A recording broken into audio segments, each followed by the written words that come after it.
Assalamu alaikum. Assalamu alaikum wa rahmatullahi wa barakatuh. Good evening, everybody. Give me 1 second. Let me finish getting set up. The kids were cleaning up and they took my notes and threw them away. Alhamdulillah. Inshallah ta'ala. If y'all watching from wherever y'all are watching, make sure y'all like, share, and subscribe. If you're watching on YouTube, subscribe. Inshallah ta'ala. We're going to keep this type of content coming. And if you're watching on Facebook, make sure you follow the True Aqidah of the Salaf group and our women's group, the Our Souls Desire Islam. And alhamdulillah. Make sure and like, subscribe, and drop a comment for us, inshallah ta'ala. Wa alaikum salam wa rahmatullahi wa barakatuh, everybody. Okay, so inshallah ta'ala, this evening, this goes right on par with our refutation of the Salafi Minhaj series. So this evening we're gonna do a live reaction video to, I don't know if I can call the guy, the brother, a friend. His name is Colin, I think Harding, I believe. Uh, I mean, he's cool. We real cool. We don't have any problems. We don't disrespect each other. We never have. Um, but unfortunately, my guy played for the wrong team. So, I don't have a problem with anybody pretty much pushing their belief system. I don't really find an issue with that. But when I find an issue, it said the Mid East brother. I know that's right. Now I was alluding to, Cincinnati is a joke I put up on Facebook, but Cincinnati is more south than it is east than it is west. There's no such thing as Midwest. I don't even know. I don't even know how but that's always something else. You know what I mean? But yeah, I don't. What I find a problem with is when people attack my belief system, whether it be Islam, whether it be my madhab, the madahib, any of the four madahib, or any of the three madahib in Aqidah, which is the totality of what Ahlus Sunnah wal Jama'ah is. I have a problem with that. And, inshallah ta'ala, the brother, I'm pretty sure you're going to see this, but inshallah ta'ala, the brother will, he will take a likening to this, and may Allah subhanahu wa ta'ala soften his heart and make him and those like him uh, uh, accept the haqq. Um, that's what this is all about. This, it's really like no hard feelings. Um, and we all tulabul ilm, and some of us that's involved in this discourse, the Salafi versus the Ahlus Sunnah wal Jama'ah. Some of us that are involved in this conversation are imams. So we are all acquainted with knowledge. So with that being said, I want to assure people that not to get frustrated with all the going back and forth. Assalamu alaikum, Imam Naeem Abdullah. Saleh Abdul Majid, what's going on? Not to not to get frustrated with the so-called back and forth. That to me is a deflection. It's a deflection of somebody who really wants to get to the bottom of the going back and forth. I want to be right and exact. Rasulullah sallallahu alaihi wasallam, he said that the ummah was going to split into 73 sects. So when everybody say, "Can't we all just get along?" No, we cannot all just get along. That's not the way that the world works. You're gonna have the people who are rightly guided, and you got the people who are not rightly guided. You need to concern yourself with if you are which one of these people you are, and alhamdulillah, show respect to the individuals that are taking our precious time.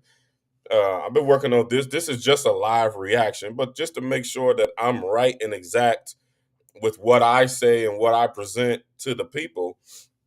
This is going all over the world, so I'm being assiduous about what I say and inshallah ta'ala what I do, this can possibly affect somebody's Islam forever. That's my approach. So have some respect for these individuals. Myself, Imam Amin, Imam Naim Abdullah, Imam Fahim Lee. For the most part, we're the ones on the forefront with this whole discourse with the Ahlul Sunnah wal Jama'ah and Salafi against the Salafi Minhaj and vice versa or whatnot. At least in the African American community, we're the ones that's on the forefront, and we are, like I was going to say, this video right here, what you watching, took me 2 days to prepare, and it's still ill prepared. There's still a whole lot more that goes into this conversation, and it can never really be broken down into um, an hour and a half video. We can just, shine the light on what the actuality of the situation is. And inshallah ta'ala, wherever you are in the world, you will be rightly guided and you'll have some haq for yourself and nobody can play with you. That's what this is all about. So there can't be any unity with the Ahlul Bid'ah. There cannot be any unity with people who, make problematic, not saying Colin or his guest on his video that we're gonna do a live reaction to. I mean, he did say something very troubling, but I don't think he really meant it. But some of these things are, if you say it, it's a disbelief. You jump out of Islam. The rule is nothing takes you out of Islam other than what brought you into Islam, which is your kalimi shahada. So if you say anything or do anything that violates that, it'll be nullified. No problem. Everybody make a mistake, but you got to recognize that it was nullified, and you got to jump back in. You got to make tawbah, and you got to jump back in. The best of us, Imam Ash'ari, rahimahumullah, who y'all know I love and revere and try to follow, and I'm learning his madhab.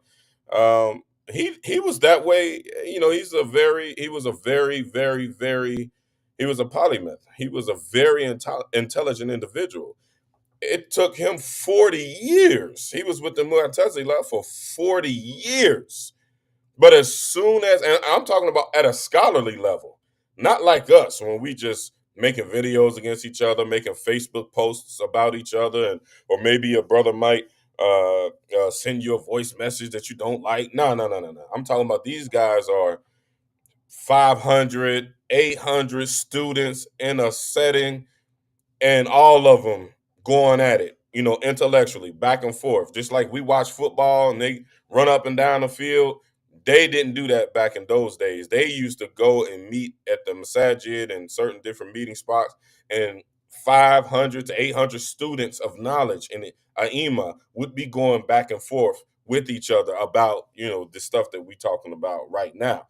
So for 40 years, Imam Ash'ari had, he was not on the correct path. He was not on the correct aqidah. He was a part of the Mu'tazila sect, but it took the totality of 40 years when he finally, the gathering of knowledge for 40 years, and it finally clicked. And they were having these conversations. They were debating. They were, saying stuff that people didn't like. This is human nature. We just have an adab that we should always apply in these types of situations. Mainly, we should not want that a person be pushed out of Islam, or we should not push a person into doing something of bid'ah or adding or any type of sin. You should be trying to impress your opponent, so to speak, about your intellectual point, and vice versa. That's it. But in his 40th year, once it clicked on him, he went to the minbar at Jum'ah in front of everybody and made tawbah and said that now he is, if maybe Imam Naeem can correct me, or Salih Abdul Majid, maybe one of y'all can correct me, but if I'm not mistaken, his words were, "Now I am on the Aqidah of Ahmad ibn Hanbal." He said that or something to that effect. That or Ahlus Sunnah wal Jama'ah. He said one of those two things. So there's no shame. I hope that one day the brother Colin and his friends and all of the people from the Salafi Minhaj are humble like this and will take that approach. They will say, you know what? I see what those brothers were saying. Now I see that that's the truth. And then, we can change the world if just certain people, like the du'at, their aima, their ustad, the guys that are really pushing the Salafi Minhaj narrative. They're really, really, really pushing it. And they're pushing it at the expense um, of misguiding the people at whole. If these are your thoughts and you go off, the road, you go off the madhab, you go off the path, because a madhab it just means a path that is traveled. That's it. It's something that you go on. It comes from the word zahaba. So if you are off the path, keep that to yourself. Big problem when people know that they go off the path and then they start making videos and they build masajid and all that, and because you spend more time studying than the masses. You've seen these things. It's to the point now where you're consciously choosing misguidance to be off of the path. You're choosing that. So with that being said, this is not with any malice. This is to bring public awareness to the facts of the matter. This is to bring public awareness. So um, nobody worry about unity. There will never be unity. There will never be unity. The unity exists inside of Ahlus Sunnah wal Jama'ah. We want nothing to do with the Shia. We want nothing to do with the Mu'tazila, with the Jahmiyyah, the Karramiyya, all the deviant sects, 5%ers, Nation of Islam. We don't want nothing to do with them. Nothing to do. Those are different religions. We ain't into none of that. Now going, this is starting to look like the Salafi Minhaj is going in that category as well. You can call yourself a Salafi, but you got to be on the actual path of the Salaf. And that's what we do here on this platform. Is we disclose what the actual path of the Salaf is. We're not going like trying to embarrass nobody or talk bad about any particular person, even not even that group. The doctrine was written with Ibn Abdul Wahhab and the people that followed him, Bin Baz, Uthaymin, Fawzan, y'all know the rest. And, they are the culprits. The rest of everybody else are just blind followers of them. Al Albani, Uthaymin, Fawzan, they just all blind following him. They've never looked at the issue themselves. Never. So, and the ones that have looked at the issue themselves, they're on misguidance. They're on dalala. Period. Because you know better. So the people as a whole, we're not trying to push anybody out of Islam. We're not trying to disunite the community or none of that. Ahlus Sunnah wal Jama'ah, we united. We good. Everybody got issues or whatnot, but we're good. We're good. The Hanafis, the Malikis, the Shafi'is, the Hanbalis, the Maturidiyya, the Asha'ira, and the Hanabila. We are good. We are good. We intellectually disagree with each other on a lot of things, but that's why you always hear us, Ahlus Sunnah wal Jama'ah. That's why you hear us say this is the Hanafi opinion, this is the Maliki opinion, etc., etc. This is the opinion of the Maturidiyya. This is the opinion of the Hanabila. We don't agree with it, but we don't say it's wrong. They have a point. They have their evidence. We have a problem with the people that have no evidence. I started this whole crusade saying this group used to be called a conversation between a madhabi and a salafi. That's how this platform started, and I really wanted to join the two sides and make the Salafi minhaj the fifth madhab and fiqh, and I wanted to make an effort to make the Salafi Minhaj the fourth madhab in Aqidah. I wanted to do that. That was my intentions. Of course, I was met with missiles as soon as I launched the platform. And them guys with them guys is war. That's just how they take it. That was the way of the founder of their sect, Ibn Abdul Wahhab, was to say, "Hey, it's my way or the highway. If not, if you don't believe what I say, you're a mushrik or you're or you you're innovator." You're pagan or you're innovator. That was the way he dealt with individuals that disagree with him. And the people who follow Ibn Abdul Wahhab, they have inherited that same spirit. So ain't really no conversation of unity. It isn't. So I mean, the brother Colin, he touched on that in his video or whatnot. I think we're gonna save that for another time. For the second half of the video, I don't want to make this too long, but they spoke incorrectly about the Ash'ari madhab and the Shafi'i madhab. They spoke incorrectly.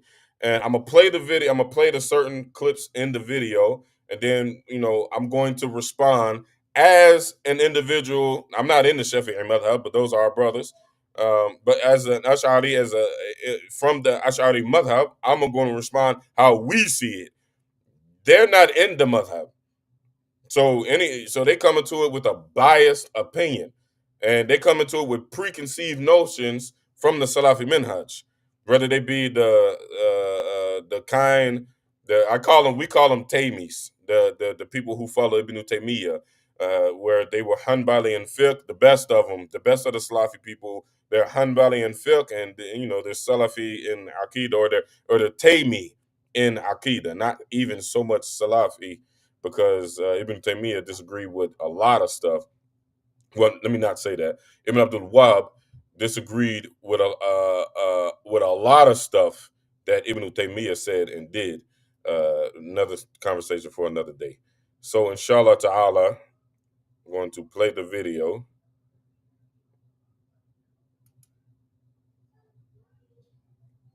Oops. Okay.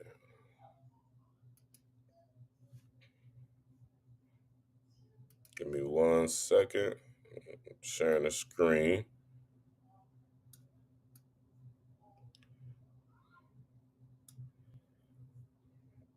Okay. All right, and I have some timestamps that I want to elaborate on. Let me look at my notes. Give me 1 second. Okay.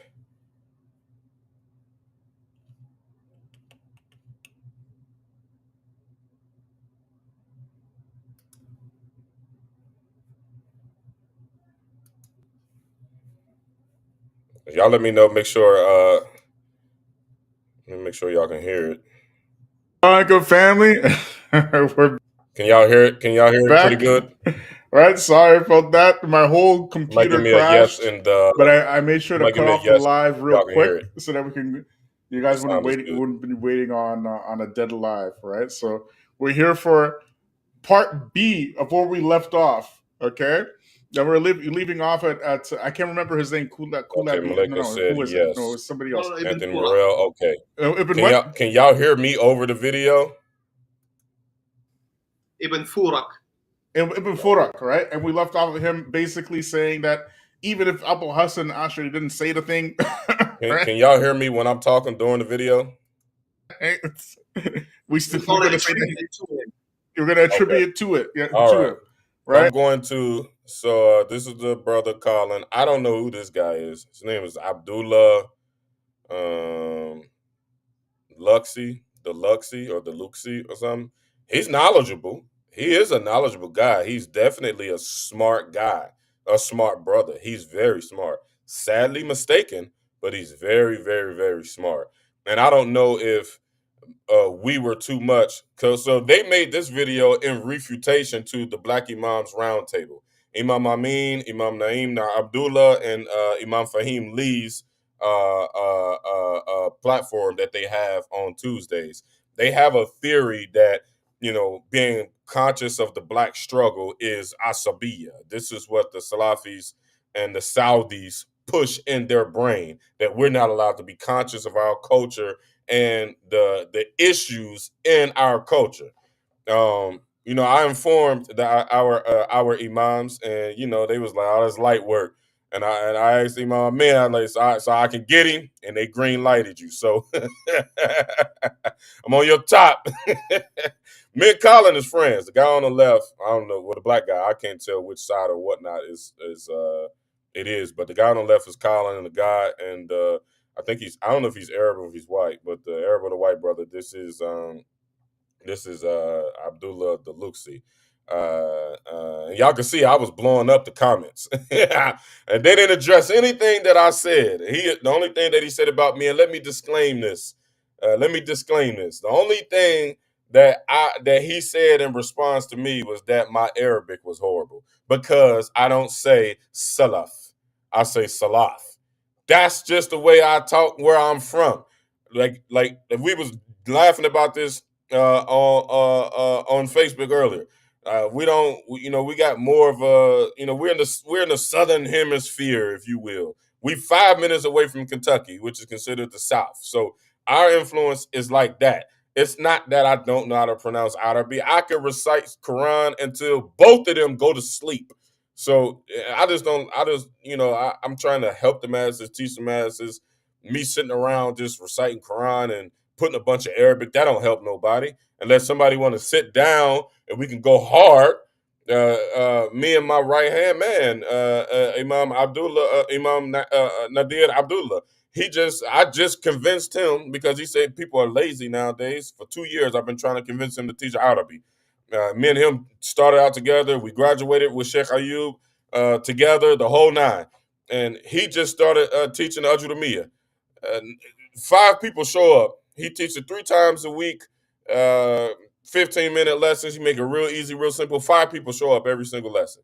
So we don't sit around here.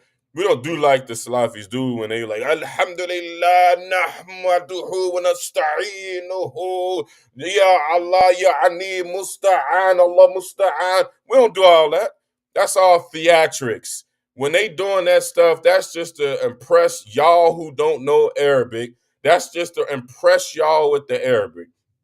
When they do that, when they engage in those theatrics, that plays on your mind. And it tells you, like, oh, they know Arabic. They probably know stuff that I don't know, etc., etc. So, and he's copying a dude. I guess he was doing some research on me and was probably wanting to refute me, but he don't want that smoke for real because we've been trying to, we went there already once and we busted him upside his head and he ain't been back. But um, uh, some dude named Al Bara Al Amriki. Me and him clashed. We locked horns like 2 years ago. I was doing my thing like I am now, and like you see how that word come up, my thing, not my thing, my thing. That's just how I talk. This is how I talk. I don't say talk like my people up north and on the East Coast or whatnot. I don't say talk. I say talk. That's how it is where we from. So it's that. It ain't that I don't know Arabic. I ain't no master of Arabic, but you put something in front of me, I can read it. And Quran and Hadith and all that, man. I recite all that stuff till you go to sleep. So we ain't on here trying to be arrogant and trying to show everybody how much Arabic we know. Oh, speaking of Arabic, I didn't open up. Bismillahirrahmanirrahim. إن الحمد لله والصلاة والسلام على رسول الله وعلى آله وصحبه أجمعين خصوصا على الخلفاء الراشدين المهديين الأول والآخر آمين آمين آمين. Okay, sorry about that. So anyway, that was just a side note. But the guy made a video, and the whole video about me, the whole video, all he doing is slandering me, which that's what the Salafis are known for. They won't intellectually engage you. All they're gonna do is slander you, which is pretty much what these two guys did. All they're gonna do is slander you and try to nitpick where your weaknesses might be, might or might not be. And that guy, Al Amriki Al Bara Al Amriki, whatever his name is, he was, he was famous. I almost wanted to make a meme out of it. And he was like, the brother doesn't even know Arabic. He doesn't say salaf. He says salaf. He says salaf. Me and my guys was laughing about it. It was so funny. It was so funny. But that's why, like, I don't say like when I'm talking to my guys, when I'm talking to Abdul Mujib and Abu Muhammad and Imam Amir Khalil and all them, they all from up north. They from up top. So we be laughing at each other about the way we talk. And I be laughing at them the way they say Hanbali. I say Hanbali. They say Hanbali. I say Hanbali. They say Hanbali. So they say Salafi. I say Salafi. So it's the same word. So don't be ridiculous. Bottom line, that's the only thing that he responded to when I put it in the comments. He didn't say nothing else. So let me go to the timestamps, inshallah ta'ala. Okay. I think we're allowed to say Bismillah with this stuff. Okay, we're gonna begin. already have loads of things that Mm. we cannot verify whether they really go back to Abul Hassan or Nothing not. I'm not actually or not. You know who else used to do this? Just a side point, brother. Yeah. Is that when we were Christian, we did the same thing, man. We did the same thing with Jesus. Peace be upon him. Wow. We did the same thing. Like we have trapped all kinds of crazy stuff that he never said, and the Lord said, and we just make something up, right? On the Wow. spot, mind you. And preachers do that up until this day. They do this. Yeah. Up there. Well. We know they Yeah. do I mean, it. you come as a surprise, really. Yeah. Yeah. Anyway, so um, to our brothers from the Black Imams Roundtable, brothers, you talk about Isnad. I mean, what can I say? Mm. You guys talk about Isnad, about your Aqidah, and then you have an Ibn Fura, who is one of your main players, who comes and says something like that in his introduction and his conclusion of his book about the Maqalat of Hassan al-Ash'ari, Abu al-Hasan al-Ash'ari. You know, I mean, this is ridiculous. Anyway, moving forward. So here we have again, now we go a bit further. So once again, we have here Al-Baqilani, Al-Isfaranin, and Ibn Furak. Now, as I said previously, Ibn Furak, he is the first one on record having said that it is not permissible to describe Allah as being above. All right. Now we got the first violation. Did y'all hear that? Did y'all hear that well before I go to elaborate on that error on this particular clip? Did y'all hear that? Okay. Somebody give me a yes in the comments real quick, inshallah ta'ala. And make sure y'all like, share, subscribe so that we can get our brothers and sisters on the correct Aqidah. Y'all let me know if y'all heard that correctly. All right. Anthony Morrell said he heard it. Assalamu alaikum. All right. So, first, the biggest problem is the brother Colin likened our Imams, Imam Naeem Abdullah, Imam Amin, and Imam Fahim from the Black Imams Roundtable to Christian pastors. Na'udhu billah. That's pronouncing kufr on people who say La ilaha illallah Muhammadur Rasulullah and they stand on it. You've never, nobody can show me a video of them saying anything of kufr. Anything. You might not agree with their philosophy, you might not agree with their minhaj, but you cannot show me anything that indicates that they are Christian pastors.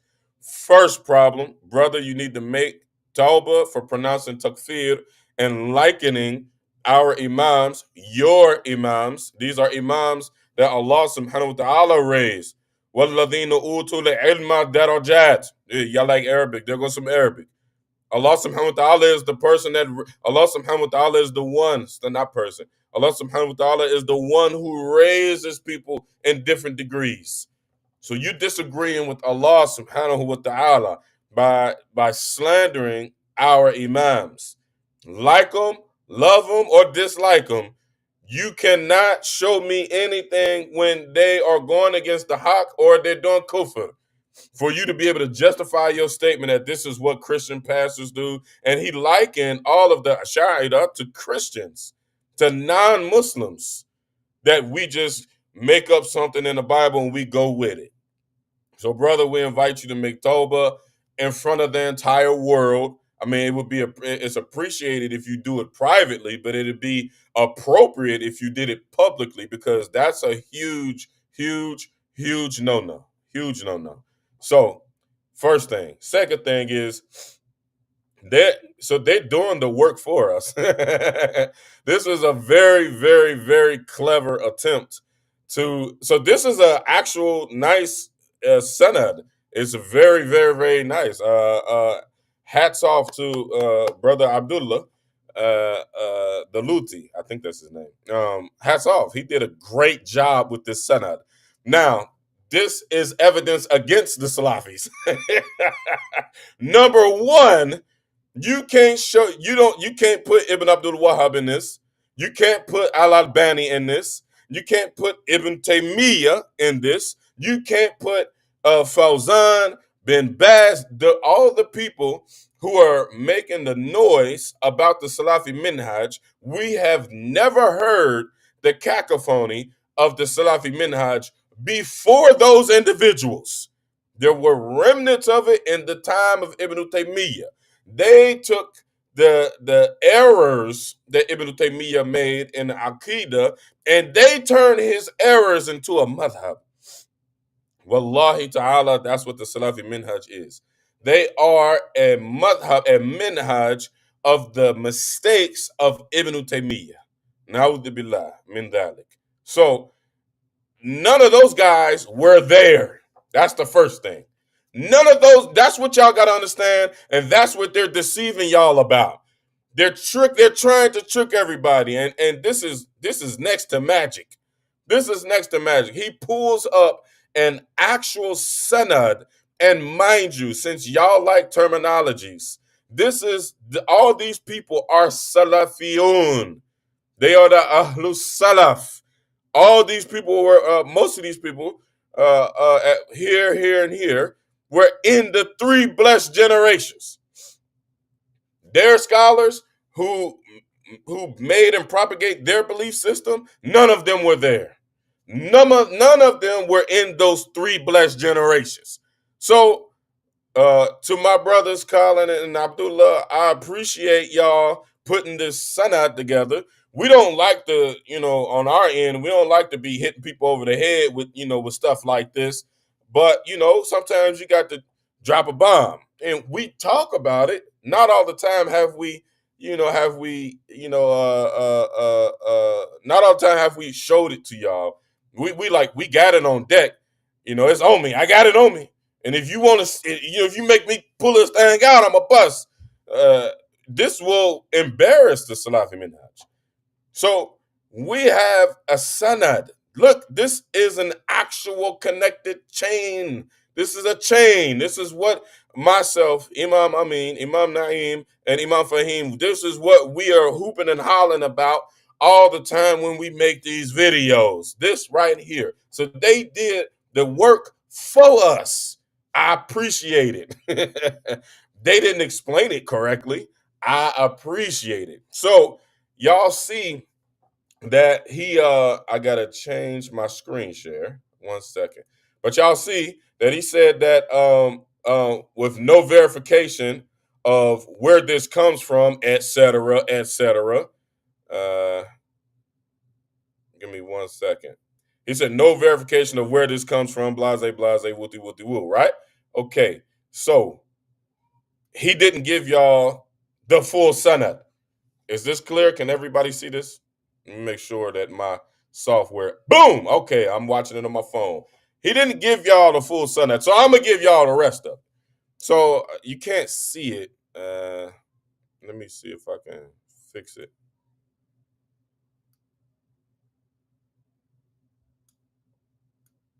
Okay, I had to recrop it. My bad. Hold on. Okay, hold on. Boom. Okay.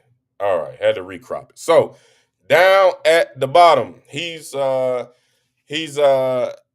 attacking a giant, a scholarly giant, Ibn Furak, rahimahumullah. He was a giant. You don't find anybody from Ahlus Sunnah wal Jama'ah saying anything bad from Ibn Furak. Only people you hear saying something bad about Ibn Furak, rahimahumullah, are the Salafis of today's time. It may be from bin Baz's time and maybe from Ibn Abdul Wahhab's time. Before that, everybody from Ahlus Sunnah wal Jama'ah, which means the majority of the Muslims, the majority of the Muslim scholars for almost 1,500 years prior to that, 1,100 years, accepted him. Not that much. 700 years. They accepted him. This is in line.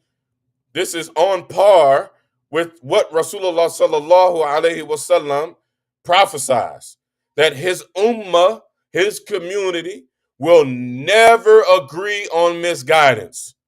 He said his community.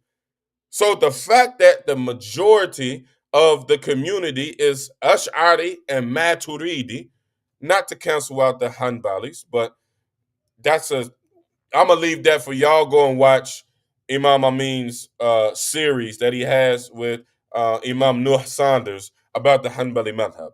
It's literally semantics, y'all. They limit themselves to tafweed. We don't. Simple as that. We don't got to go into it for 2 hours. I done did 3 or 4 or 5 videos.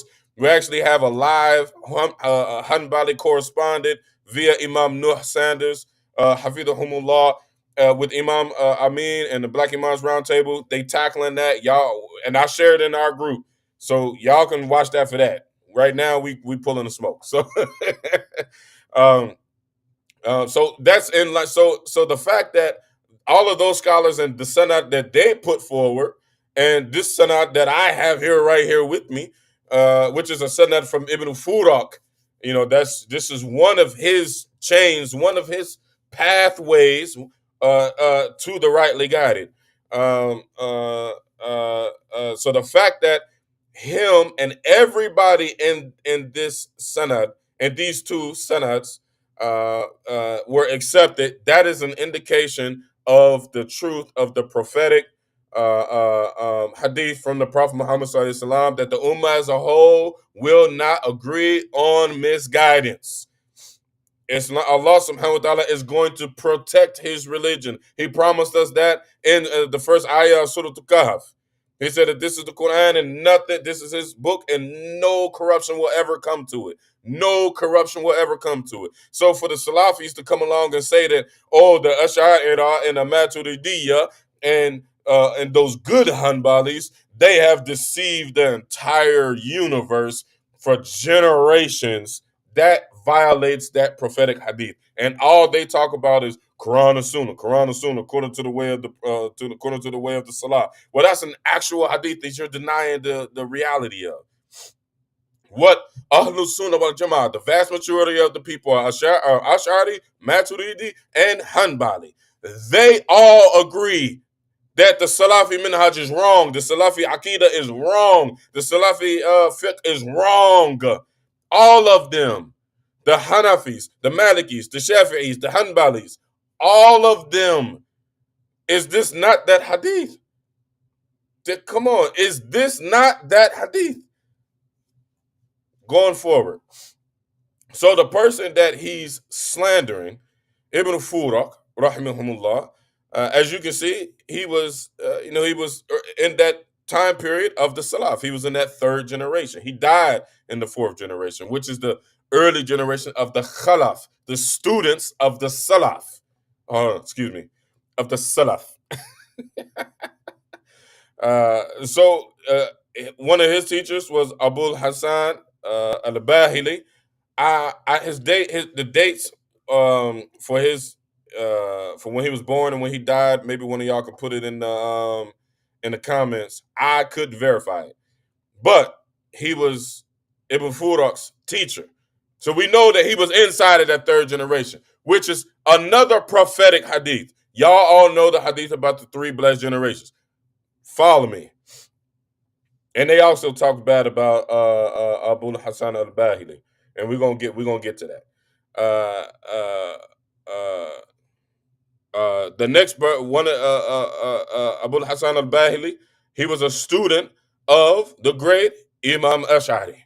Okay, he was a student of the great Imam Ash'ari. Going forward, Imam Ash'ari was a student, a huge student of Imam Zakaria, Imam Asaji. Huge muhaddith in Iraq.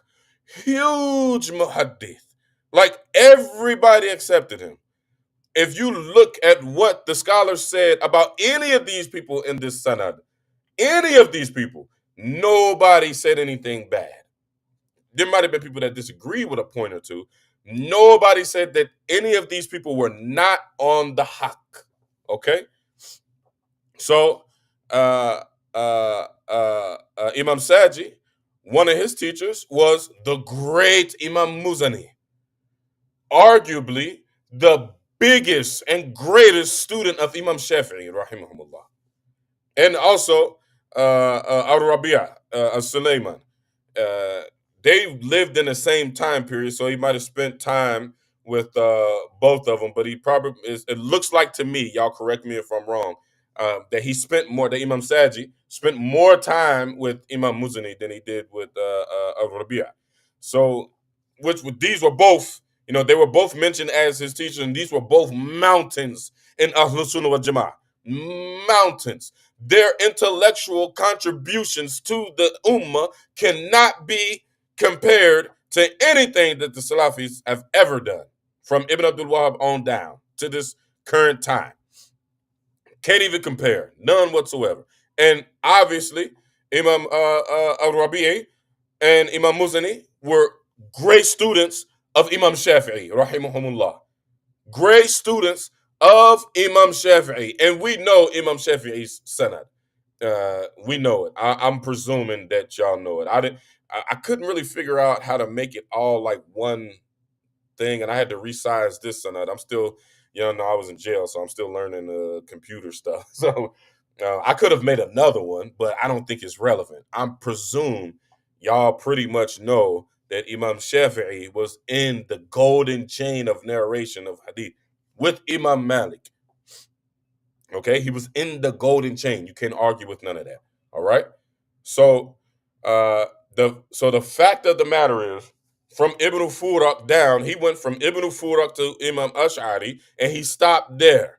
That's deceptive. Without him saying that he was going to stop there, like I told you all, I'm going to stop at Imam Shafi'i, and if y'all want the rest of it, I can easily provide it off the top of my head. This is, it's neither here nor there. But he stopped at Imam Ash'ari as if there was no connection to the leaders of the Salaf. Nobody can disagree with Imam Shafi'i. Nobody can disagree with Imam Shafi'i. Nobody can disagree with Imam Shafi'i in this day and age. They don't. You're not qualified to. So they don't, because they know that if they try to disagree with Imam Shafi'i, all of their credibility goes out the window. It goes out the window. The scholars of Ahlus Sunnah wal Jama'ah, they're going to rain down on you, and it'll rain so hard on you, it's going to melt you away. We ain't going to never know that you was ever there. So he cut off the connection of Imam Ash'ari all the way back to Imam Shafi'i. Why? Because the Salafis propagate that Imam Shafi'i did not divulge in ta'wil, and he did not indulge in kalam, and that's a lie. He did. He believed in ta'wil. He was a stronger opponent of tafweed. And for people who don't know, I got to reiterate this, because the Salafis are challenging people, the general masses, with scholarly issues, which is I don't know if that's haram, but I know it's not right. You're not supposed to do it, because it's going to cause confusion. We got people who literally, I got Salafi people who don't even know what they're calling. Oh, you're Kalami, you're Kulabi, you're Ashari. They say it like it's a slur, and they don't even know what these things are. Oh, okay, so I'm a Kulabi. Okay, so what's wrong with being a Kulabi? They can't tell you, oh, you practice ilmul kalam. Okay, well, show me one point of ilmul kalam that's incorrect. Now, this brother Abdullah Deluxi, he did bring a point, and he didn't make a valid point, but he is familiar with the Ash'ari madhab. He is, which confuses me. I can understand if he disagrees. I can accept that, but rejecting it, I don't understand how I could reject it. But first, he is the first Salafi that I've seen and engaged or dealt with or anything. I haven't engaged with him or dealt with him, but through Colin. He's the first one I've seen that even knew something about any of these madhab.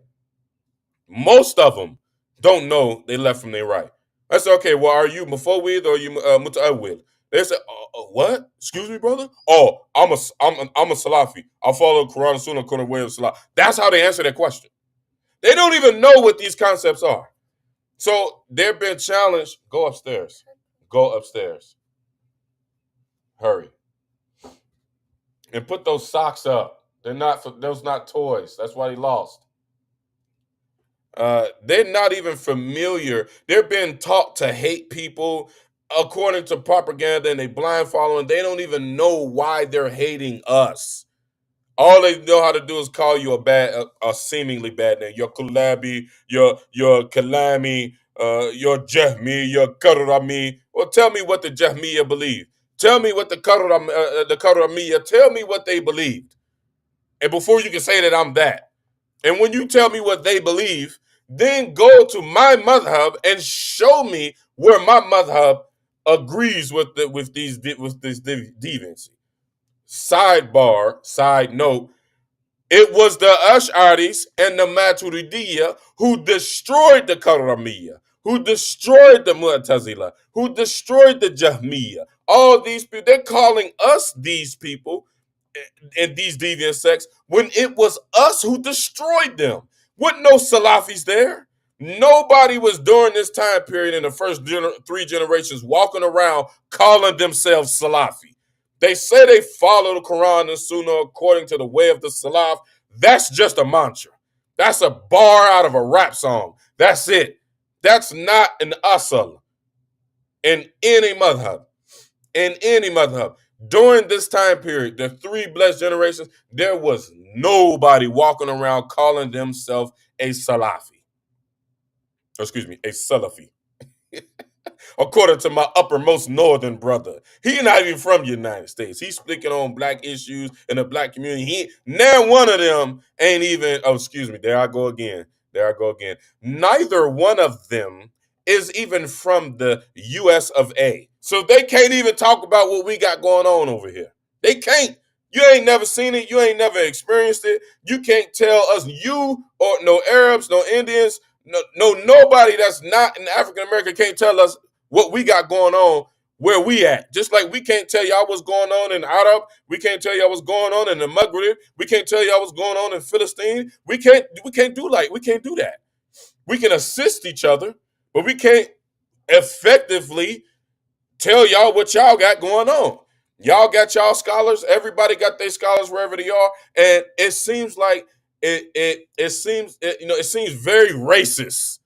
The fact that African Americans are stepping up to be their own scholars so that we can maintain what identity we have constructed as a result of the nuclear fallout of the transatlantic slave trade, which no Canadian, which that's where they at, no Canadian, no Eastern European, no Arabs, no Indians, no none of them ain't no Israelis, all the people that what some people call that be screaming at everybody on the corners, the Hebrew Israelites, ain't none of them experienced that.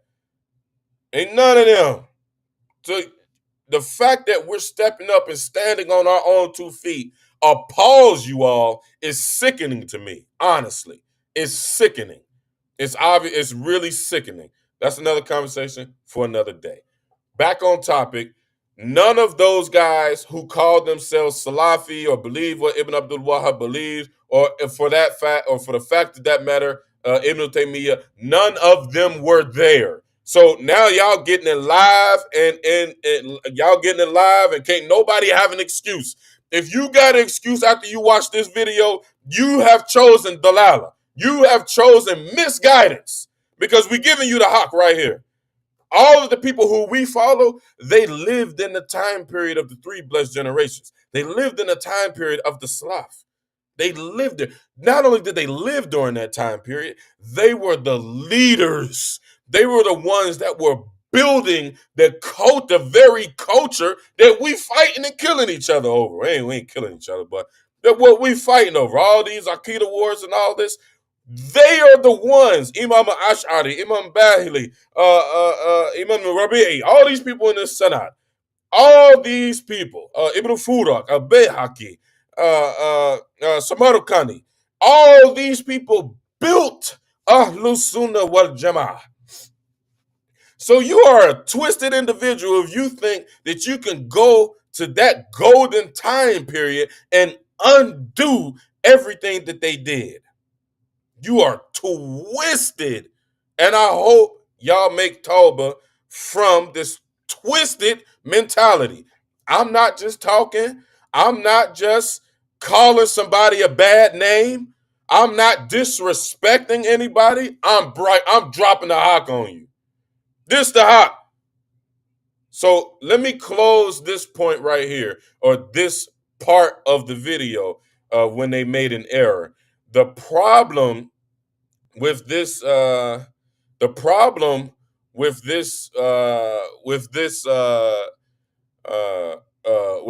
their attempt to discredit this Sanat, the problem with that is a big problem, y'all. I hope y'all paying attention to this. Pay very close attention to what I'm getting ready to say.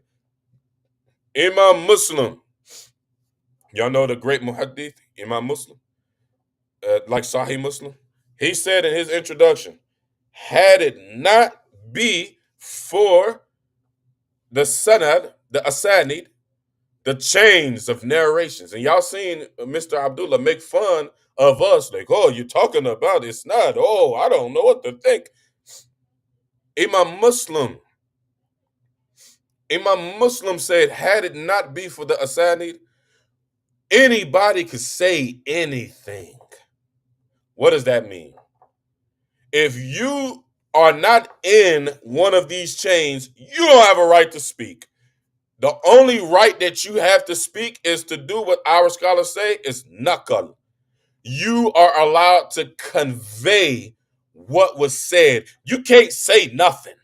You don't have an opinion. You can't teach anything. You can just convey what has already been said by the individuals who have earned the right to be in a sanad. That's not these asanid don't have 7 million people in them. They have a little, they have few people in them. They don't have a lot of people in them because most of the people are not going to be the mujtahidun. They're not going to do that type of jihad. And it's not an obligation on the masses to do that scholarly type of jihad. These were people that Allah subhanahu wa ta'ala's hand was guiding. His protection was on people like this. When you start trying to slander the scholars of Islam, the scholars of the Salaf, then you are slandering Islam as a whole. Are y'all following me? This is not small stuff. And I tell y'all this all the time. I try not to go this deep because this type stuff is boring. This type stuff is boring. The people have more fun on my Love Talks Live podcast. I think it's what, like 50 people watching or something. I think it's like 40 or 50 people I can see on all the platforms. When we was doing the Having the Fun and the Housewives of Islam on the podcast, and it was 1,000 people that same night. That same night, it was 1,000 people. And we checked the views today, it's 2,000 people. And all we doing is talk about love and relationships and, all of that stuff. Should be 2,000 people watching this. This matters more than that. But my point, the masses are not going to do this type of stuff. They're not going to do this.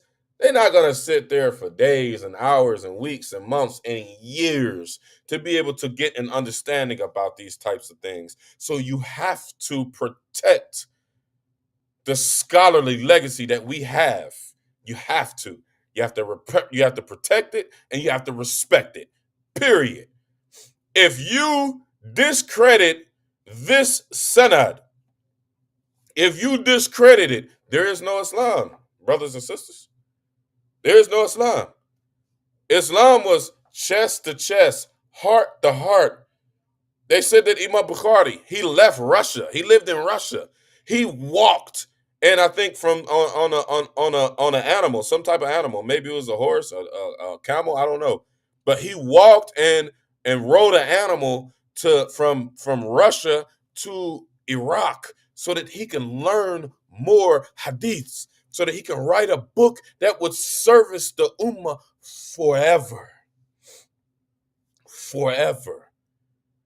At the instance that we start, same difference with Imam Ash'ari. Imam Ash'ari did the same thing. He left his hometown and went to Baghdad and studied with Imam Zakaria as-Saji. He knew that this was one of the great imam of his time. He made insurmountable sacrifices to go there and to learn and to contribute to the ummah as a whole.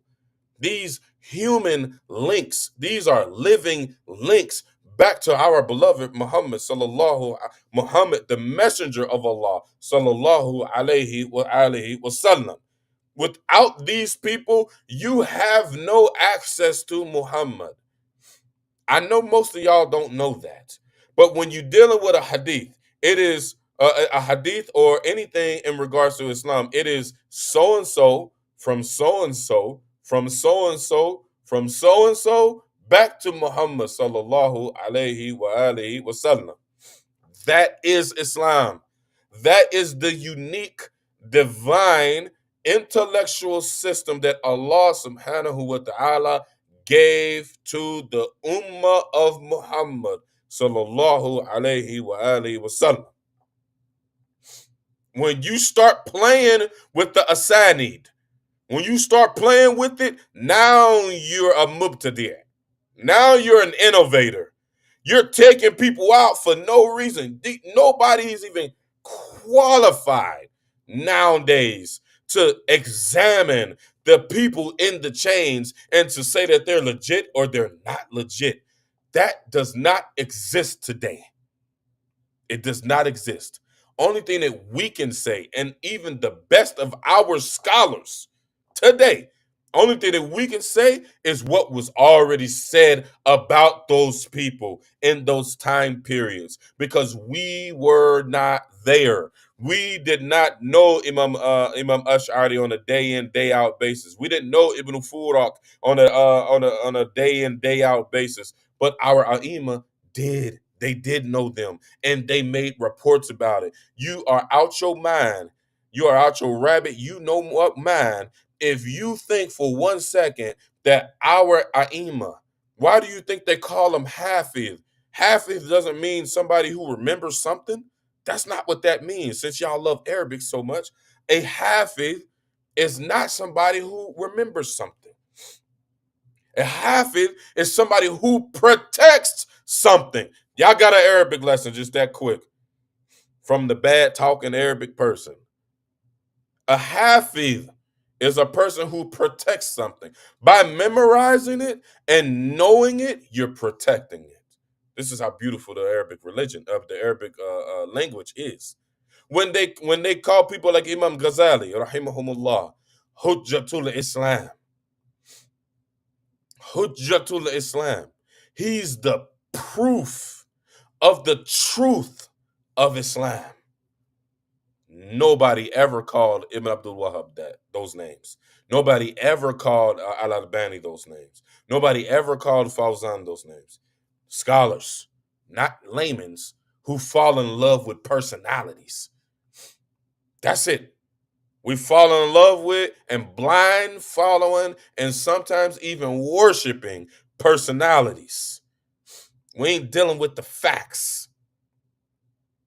Nobody, no scholar called them that with credibility. But the people and the scholars, the people and the scholars of these people and these asanid, they said that about them. And they upholded them. Millions of people would go to their funerals. If this was not the case for the Jahmiyyah, for the Karamiyya, for the Mu'tazila, y'all for the most part don't even know. Y'all say they say that we're a deviant sect, right? But everybody knows the name of Abu Hasan al-Ash'ari.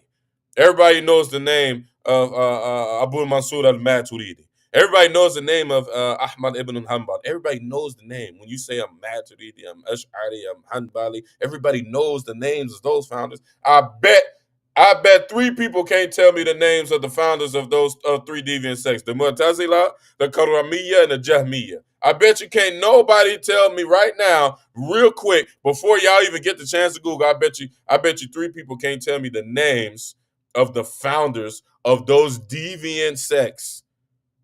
Why am I saying that? Because we did not celebrate, the ummah as a whole didn't celebrate deviancy. We ain't that stupid. We ain't that goofy. We knew that stuff was off. It wasn't right. We didn't celebrate them folks. You don't see any transmitted reports of so many people going to the funeral of the founder of the Mu'tazila. You don't find that. But the fact that we were celebrated, that our scholars were celebrated, this is evidence of the hadith. Okay, so going forward.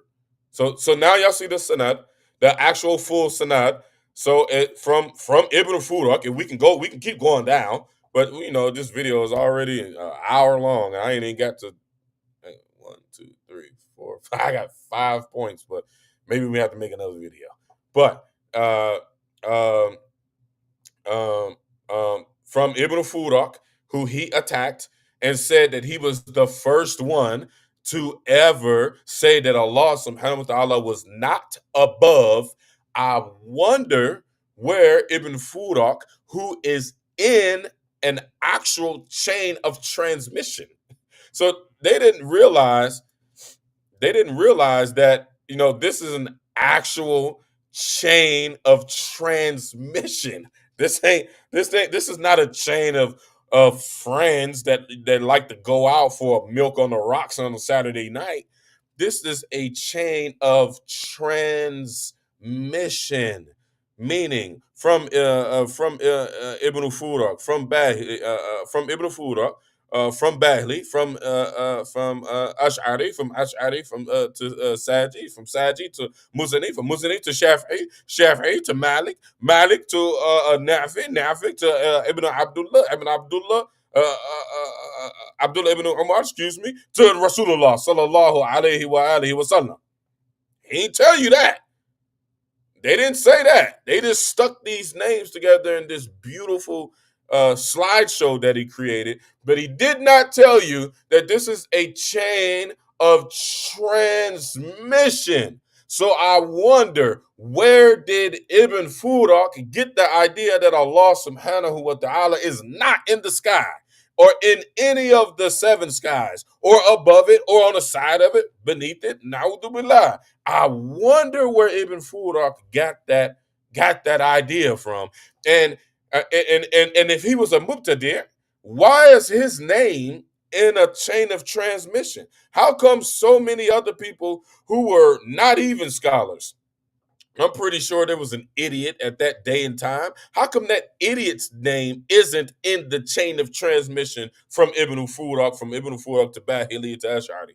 How come that's not the case? We don't have a chain of fools. We don't have a chain of ignorant people. We don't have chains of people that were mubtadi'een. We do not. It doesn't exist. They don't tell y'all this type of stuff.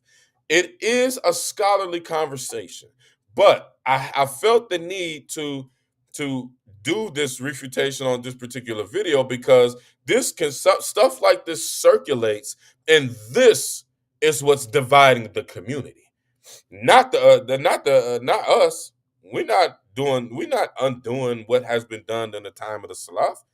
They are. So this is a chain of transmission, which means Ibn Furak learned it from Bahili. Bahili learned it from Ash'ari. Ash'ari learned it from Ibn Kulab and Imam Saji.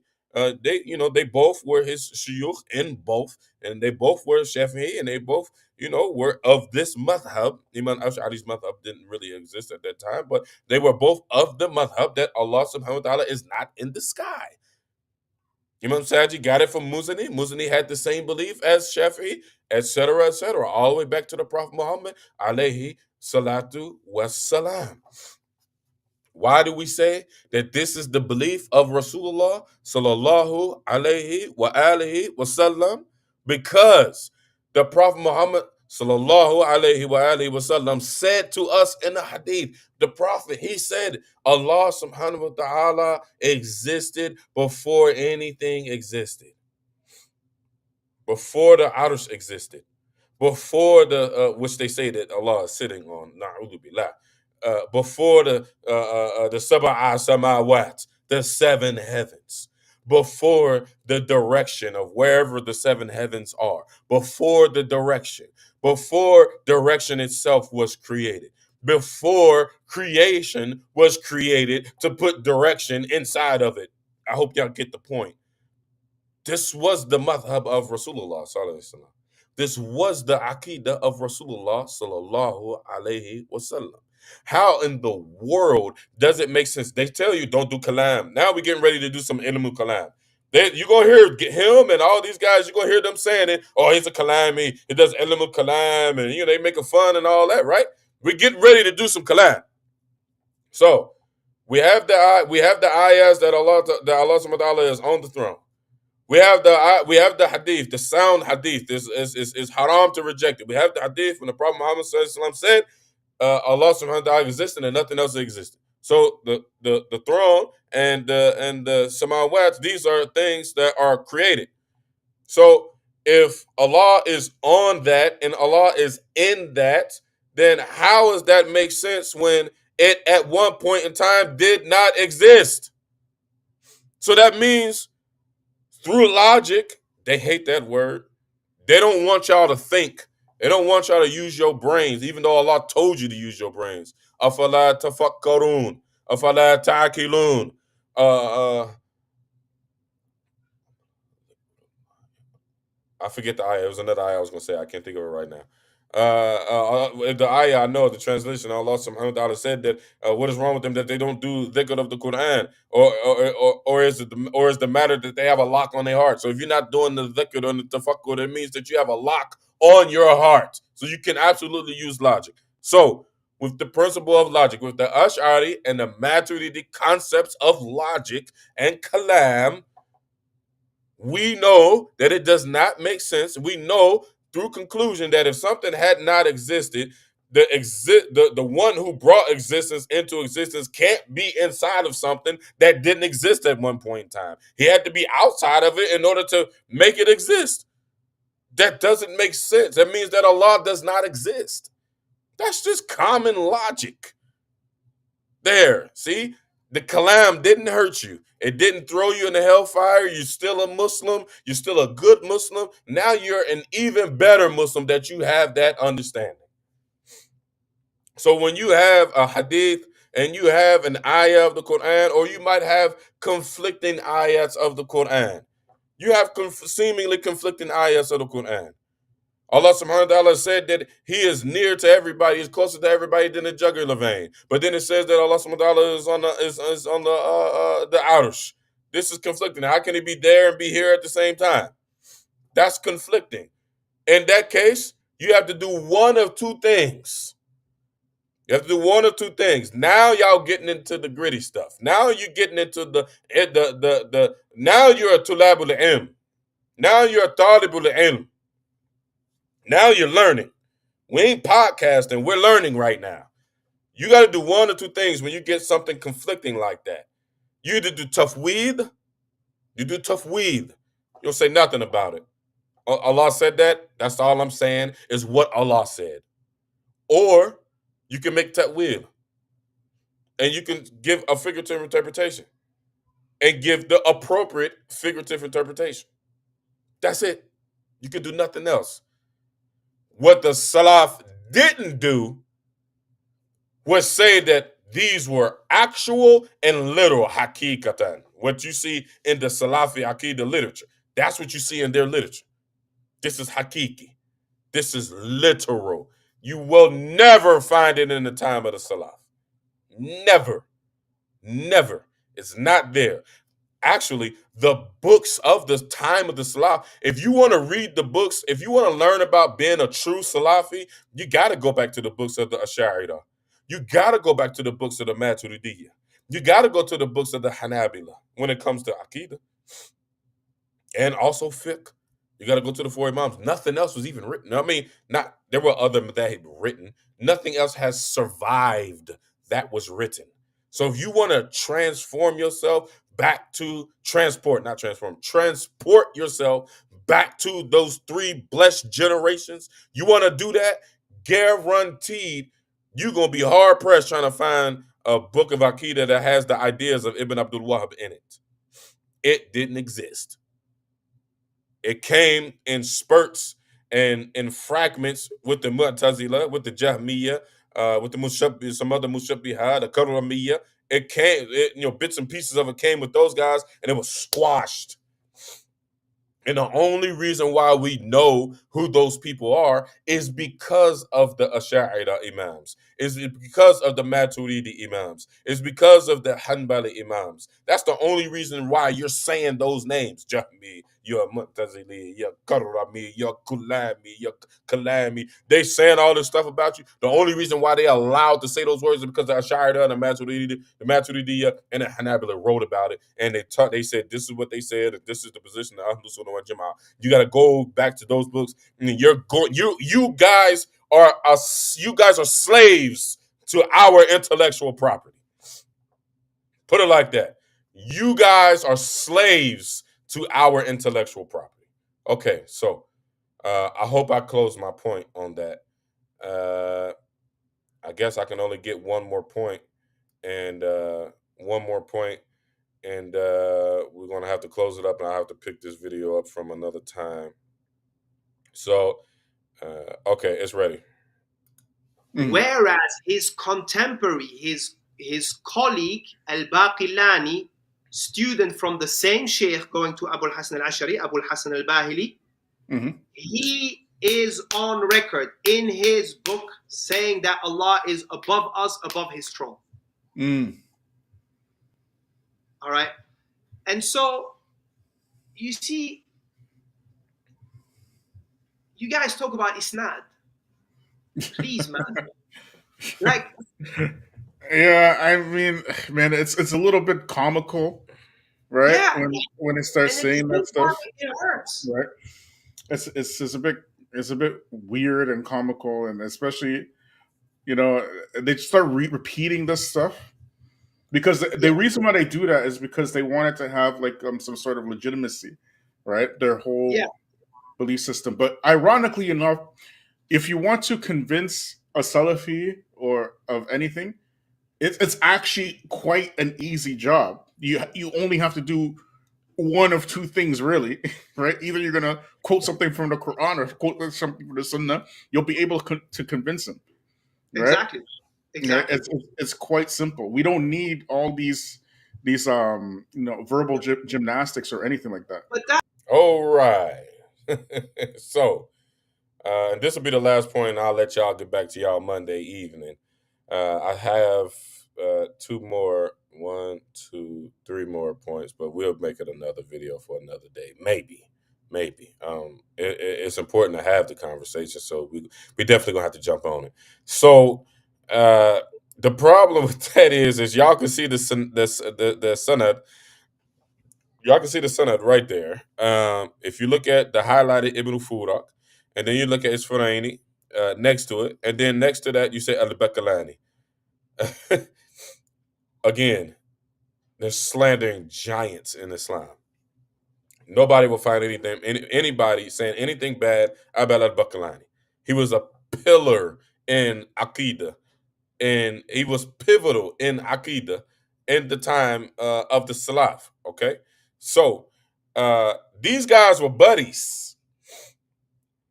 They spent 20 plus years refuting all of the deviant sects, but the Mu'tazila, they were the biggest growing sect at the time. They were getting influenced. They were kind of like the Salafis. They were very loud, and they were convincing people who were not scholars. And so our scholars had to put a stop to that. We had to dead all of that. Okay, so do y'all think that Al-Bakalani would have allowed Ibn Furak to be incorrect about him saying Allah subhanahu wa ta'ala was not on the throne and he's not in the sky and he's not above? Do y'all with y'all right minds think that Al-Bakalani would have spared Ibn Furak? That was not the way of our scholars. Ibn Kullab, rahimahullah, and Imam Abu Hanif, Imam Ahmad, rahimahullah, they were homies. They was homies. But Imam Ahmad was mufawwid, and Ibn Kullab, he was mufawwid for the most part, but he was mutawwil also. But at the instant that Ibn Kullab started to use that will, against the Mu'tazila, Imam Ahmad wouldn't do it. Imam Ahmad, he was like, "You wrong." And Imam Ahmad was a bigger, in stature than Ibn Kulab was, and he cut him off. He didn't speak to him no more after that. And they had a problem ever since then. So my point is, if two scholars are friends, we have no choice but to assume that they are to do husnul dhan with them. We have no choice whatsoever. That's the case. That's the case with them. If this is the way of the scholars, Al-Bakalani would not have allowed Ibn Furak to get away with something that was haram. He would not let Ibn Furak get away with being an imam that he knows that he sat in classes with next to. They used to go to classes together. You can find some of these stories in some of the writings. Al-Bakalani would not have allowed Ibn Furak to be an imam. We can even argue that Ibn Furak became more popular. Me personally, I think Bakalani was a bit stronger, but Ibn Furak was more popular. Al-Bakalani would have refuted Ibn Furak. Where's the refutation of Al-Bakalani against Ibn Furak for him believing that Allah subhanahu wa ta'ala is not in the sky? See, they deceive people. They deceive people. And it's dangerous because, like I said, most people don't know these concepts of tafweed, hakiki, ta'wil. Y'all don't know this stuff. And so they coming out and they translating what they want to translate, and they put their own spin on it. Al-Bakalani is on record saying that Allah subhanahu wa ta'ala is above the heavens and that he's on the throne. Every Muslim in the whole, everybody who say that they're Muslim, you have to say that. Why? Because it's in the Quran. You cannot delete what was said in the Quran. But nowhere on record, and I haven't read all of Bakalani's works, but I know this.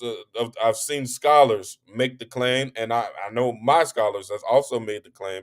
Nowhere Al-Bakalani ever said that Allah being above the heavens or in the heavens or whatever they said is hakiki. It's literal. It's actual. Like Allah is actually somewhere in the heavens or somewhere above the heavens or beside it or sitting on it actually. Nowhere. What Al-Bakalani did was an asl in the Ash'ari madhab, which is tafweed. Tafweed means you say nothing about it. You confirm the ayah, you confirm the hadith because it's authenticated, and you leave it alone. You don't say nothing. So our scholars knew when to make ta'wil and they knew when to do tafweed. That is the Ash'ari madhab. We do tafweed and we do ta'wil whenever we deem fit. That's what Al-Bakalani was doing. He's nowhere on record since he knows the records. Y'all go and inbox him and tell him I said these bad things about him. And y'all, Salafis, y'all go and get the evidence from Mr. Abdullah Deluxi and from Colin. Y'all go get the evidence from him. They won't respond to me. They won't anybody that can harm their social media presence, they won't respond to, they won't deal with, but they'll make these little they make these little sneaky videos. Y'all go and tell them that Brother Abdul Kabir Muhammad Al Maliki Al Ash'ari said, go and find for us where Al Bakalani said that Allah subhanahu wa ta'ala is in the heavens, above the heavens, hakiki, fi hakikatin. Go and find that for me, literally. And I asked them. On the program. I put it all in the comments. I was lighting the comments up. They didn't address it not one time. Not one time did they address it. So they are deceiving people. There is I'm gonna close this up because I don't want to make this too long. Inshallah ta'ala, y'all.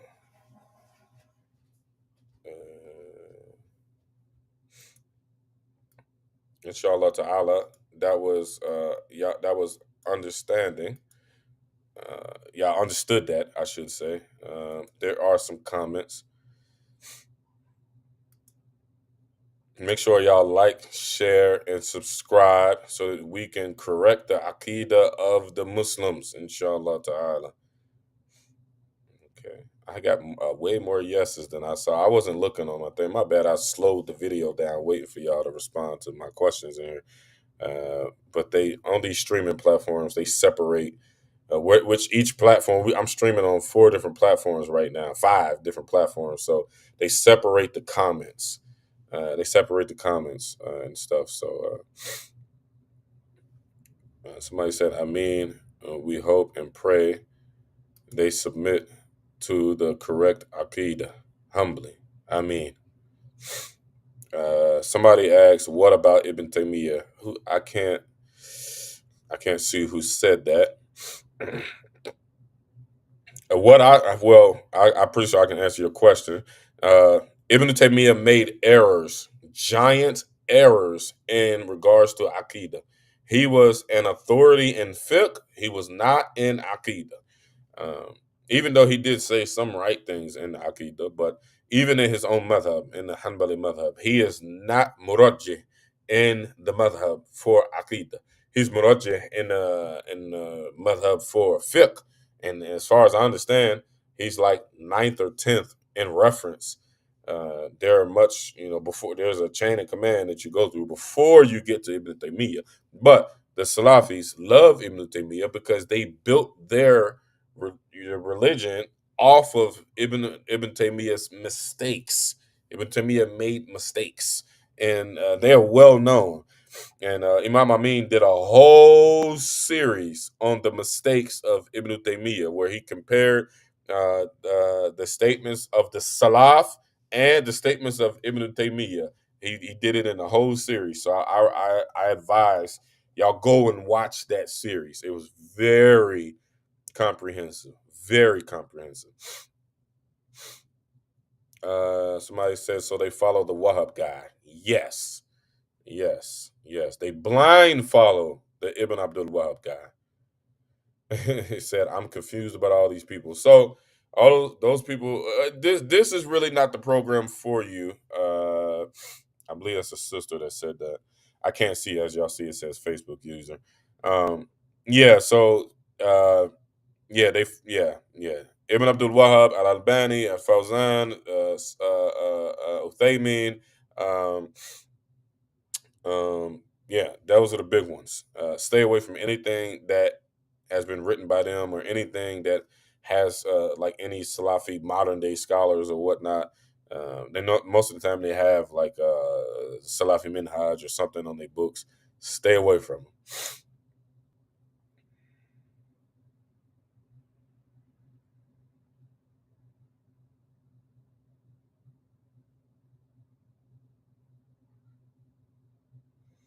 Somebody said, "May Allah subhanahu wa ta'ala muflihin, give us the opening."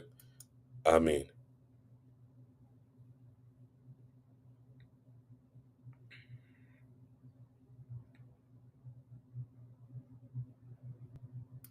I answered the question. I say Ibn Abdul Wahab. People might be confused about that, but I don't put Muhammad on his name. He was the arc innovator.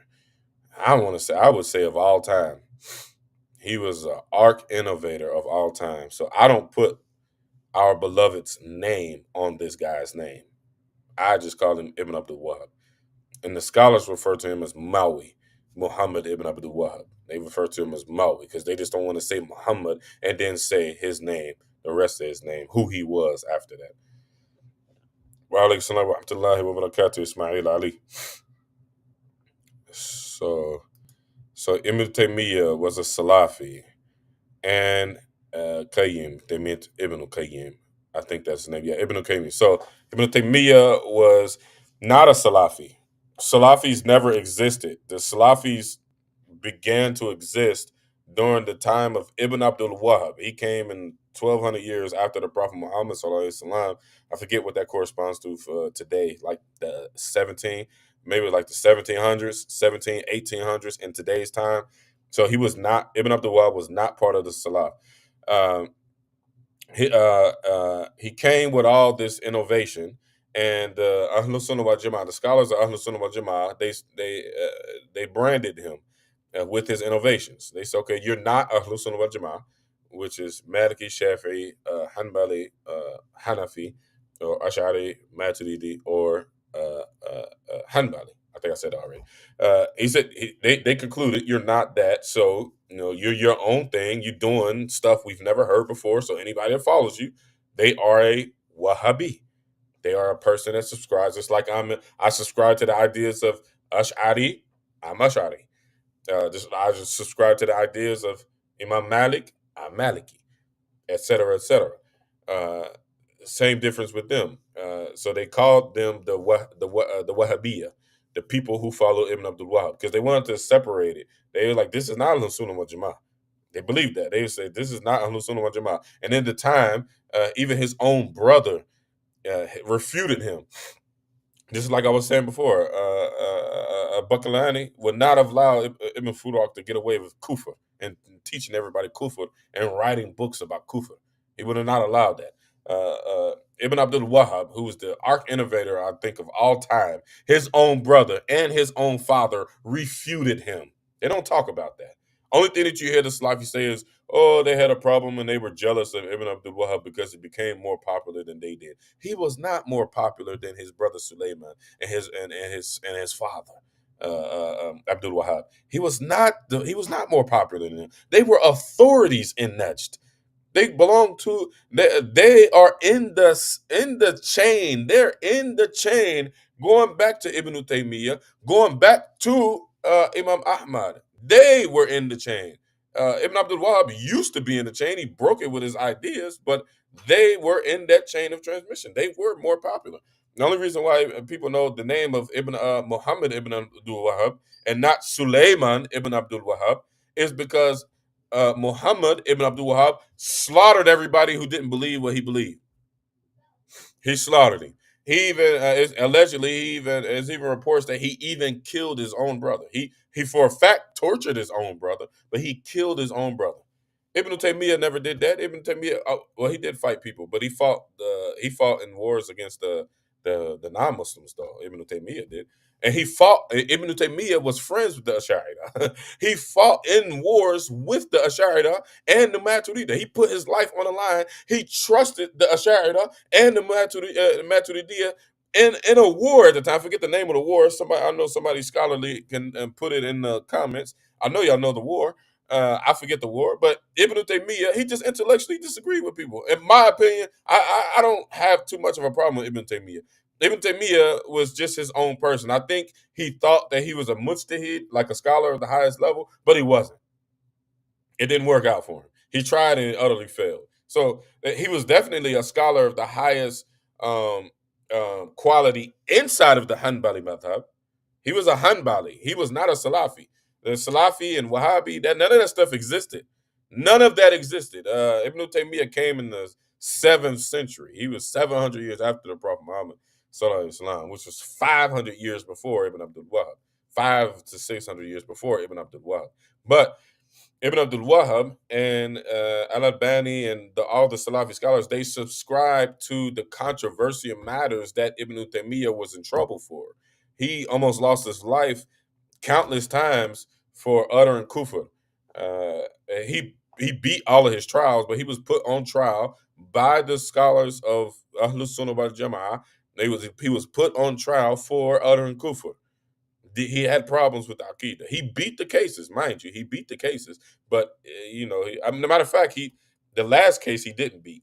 He died in jail. So that's who. And Ibn Qayyim was his student, one of his top students. But the funny thing about that is, like I said, the scholarly nature of how Allah will protect His Deen. He will not allow anybody to do any bid'ah or any kufr, especially Imam. Two of his other students, so his three biggest students was Ibn Qayyim, Ibn Kathir, and Imam Dhahabi. Those were his three biggest students, right? They contributed so much to the deen. But ironically, Dhahabi and Ibn Qayyim, Ibn Kathir were Ash'ari. They subscribed to the madhab that Ibn Taymiyyah hated. They don't tell you that either. They don't tell you that. So his two biggest, Dhabi and Ibn Kathir, they used to refute Ibn Taymiyyah. Their sheikh, they used to refute their sheikh, Ibn Taymiyyah. And they used to tell the people that Ibn Taymiyyah was tripping. And they used to say the same thing about Ibn Qayyim. They used to go at it. I think it's a famous story that Ibn Kathir and Ibn Qayyim's son got into it about Aqidah. And Ibn Kathir said to him, like, you just hate me because I'm an Ash'ari. You don't have, he was basically telling him, like, you don't have an intellectual foot with me. I think it was Ibn Qayyim's son. Somebody correct me if I'm wrong. But he's like, you don't have an intellectual foot with me. You just don't like me because I'm an Ash'ari. So they don't tell you this kind of stuff. Fun fact. See what I'm talking about? My Cincy folk. We don't say my Cincinnati people. I ain't from Canada. I don't know why he would hold me to the standard of Canada. And let me say this too. Two imams, before I hang this up, two imams, one imam almost lost his life, and one of our beloved imams lost his life. One was an attempted murder, and another one was a murder. They used their platform and these Aqidah wars within the African American community to justify why the imam got killed. This is the problem. This is why it's not permissible for people from way overseas somewhere else. They way up in Europe somewhere giving fatwa about African Americans. You ain't even here. You don't know what's going on. We barely even know what's going on with them situations. So to say that this is about Salafi, Ash'ari, Maturidi, they said that in their video. Like they even had an imam that was just killed, and we have all this divisiveness, and they as if the divisiveness between the Ahlus Sunnah wal Jama'ah not wanting to be united with the Salafis caused the death of our beloved Imam rahimahumullah, or the attempted murder of one of the imams that was praying in Salah. Both the situations happened in New Jersey, and both of the imams were African American. That's disrespectful. And I'm gonna keep it all the way real from you because I'm an African American. Y'all should stay over there in Europe when y'all say stuff like that. If y'all ever come to a conference, I'm gonna tell you right now, y'all better Muslims than we are. Because if you ever come to a Muslim conference over here and you say something like that, I guarantee you hands gonna get put on you. And brothers is just gonna see Allah about it. I promise you that. So I'm saying that to say, pump the brakes. Pump the brakes. Y'all hitting on nerves that y'all hitting below the belt. Pump the brakes. That didn't have nothing to do with no Ash'ari, Salafi, Maturidi. They ain't had nothing to do with none of that. We know that for a fact. So the fact that they tried to say that on their platform as if we caused his death or because we Ash'ari, some Salafi went and rolled on him and shot him down but under masjid before he was going to make fajr. Haram alaikum. Haram alaikum. Make tawbah. Make tawbah. But I'm telling you now, don't come to the conference over here because y'all safe over there in Europe. Our neighborhoods ain't safe. We still got a grip, and we still got to be ready to throw them things when stuff don't go the way that we supposed that we. That's just the nature of whereas we like the Yemenis. You see how the Yemenis walk around with a sword everywhere they go. They go to Jumu'ah with a sword because they warriors, and they've been warriors from day one. We just like the Yemenis. We probably a little bit rougher around the edges than the Yemenis is. At any given moment, it's going to pop off.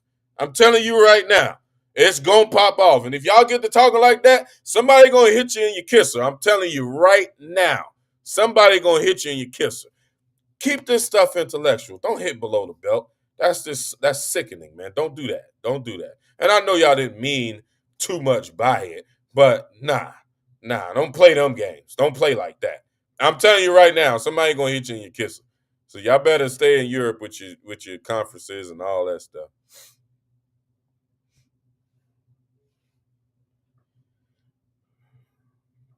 Okay, so sister says she has been weeding through books and they have a bunch. I don't buy any because I wasn't sure. Good, very good. Oh yeah, old collard greens. He's back. That's our joke for the brother Colin. We call him collard greens. Do you see his hair, bro? Got a halfway perm. Y'all leave the brother alone, man. He got good hair. Okay, so somebody okay, so somebody Sheikh Abdul Hassan al Ash'ari, rahimahumullah, asked his teacher Abu Ali al Jubai a question, and the answer didn't sit well with him. The Mu'tazila exaggerates the justice of Allah Ta'ala, which is true. They believe reason dictates the righteousness and the wicked uh, to Allah Ta'ala. Ash'ari left this belief and began refuting these beliefs. Yes, that was the instance. That was definitely the instance. Thank you for that contribution. I can't see who you are, but thank you. Oh, somebody know they stuff. Said question for the viewers. Who was Imam Muzani's nephew? I think I know who asked that question. Hold up. Let me go to the group because I believe I know who asked that question. I can see the question from the group, the True Akida, the Salaf group. Okay, I don't know who asked that question. I don't know who asked that question. I think I know who asked it, but okay, so one of y'all answer that. Who was Imam Muzani's nephew? And I know where they're going with this. Do anybody know? That's a good question. Oh, somebody answered it. Okay, y'all know y'all stuff. Alhamdulillah. This was Imam Muzani's nephew. Alhamdulillah. The great Imam Tahawi, Abu Ja'far al-Tahawi. This great Imam. This is, I think he has the oldest Aqidah book to date that we have today. Today, he has the oldest Aqidah book. Mind you, all these people are connected. And Muzani, if y'all don't remember, Muzani is in that sanad that we show from Imam Ash'ari. So, and Imam Tahawi isn't, but Imam Tahawi has a different sanad from a different branch, but they have the same ideas. I wonder where all these people in these asanid, in these chains, I wonder where they got it from. They got these ideas from. And they all conspired to go, to invent these ideas. And a lot of them didn't even know each other. Imam Ash'ari and Imam Maturidi, they didn't even know each other. Their scholars, their students was producing work at the same time in two different areas of the world pre-internet, never knew each other existed for a long time. I think maybe 100 years went past and they didn't even know each other they didn't even know the other existed. But somehow, some way, through a different pathway, through a different route, through a different asanid, plural, chains, through different chains, the Maturidiyya came up with the same conclusions that we did. I wonder where they got that stuff from. And this, if you go and attack this stuff like those guys did, you are destroying ilmul hadith, mustalahul hadith. You're destroying the study of hadith. Because the mutawatir hadith, that science is built on the fact that all these people can't get together and make a lie. That's what a sound hadith is. When they say a hadith is sound, this is rigorously authenticated by Al-Albani, even though it wasn't. If you ever read a book and it says that, close that book and just leave it on the table for somebody else to have. Don't read that book. But when somebody say it's rigorously authenticated, it's a sound hadith.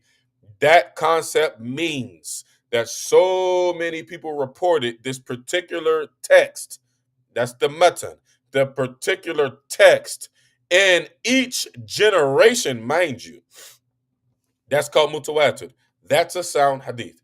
So the beliefs of the Ash'ari and the Maturidiyya and the Hanabila, all this stuff was massively transmitted all over the Islamic world simultaneously and successively. It was all transmitted. From where? Where did they get these ideas? They didn't even know each other to get together and conspire and say these things. Where now, when you find the people of bid'ah, their ideas are different.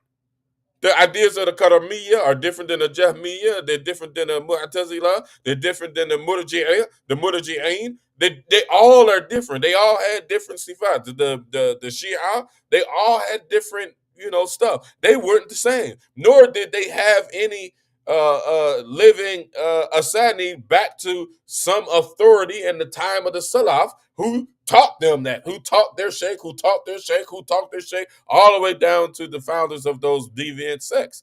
They don't have chains. This is why we're always talking about chains, man. We're always talking about chains. This is why. Because this is how you know the authenticity of the deen. And I hope this is complicated stuff. I hope it's making sense. Tabarukum.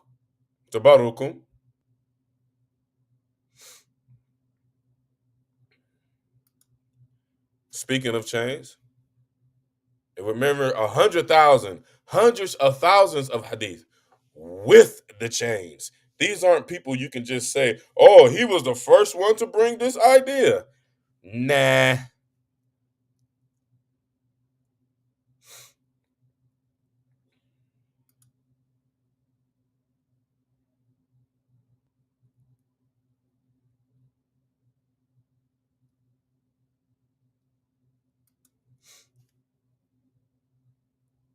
Hence, how can you call yourself Salafi and not do the basics of what they did, which is tafweed and ta'wil? That's what they did. They didn't do this dhuhur or this hakiki stuff, which is the outward meaning, the apparent meaning, and the literal meaning. The only place you find that, and I will disclaim it, the only place you find that is with Abu Dawood al-Zahiri, and nobody agreed with him. Of course, everybody agreed when he would recite the ayahs, but I don't even think there's any remnants of his madhab saying that, yes, I think he was just like rigorously mufawwid. I don't know of anything that said that his madhab was like, this stuff is literal. This all was innovated with Ibn Taymiyyah and Ibn Abdul Wahhab. Those are the two innovators of these literal meanings to the Sifatullah. Yeah, the verbal gymnastics is when I told at the part of the video. I don't know if you was here or not, but at the part of the video when I was breaking down, I said we're getting ready to do some kalam. I hope you caught that part of the video because I want to do it again. But that's what they call verbal gymnastics. They call kalam verbal gymnastics. They call ta'wil verbal gymnastics. When you have two ayahs or you have something that is mutashabihat, it's obscure. It's not clear as to what it can actually mean. You're supposed to do what the scholars call ta'arud. You're supposed to work it out. You're supposed to give it a ta'wil.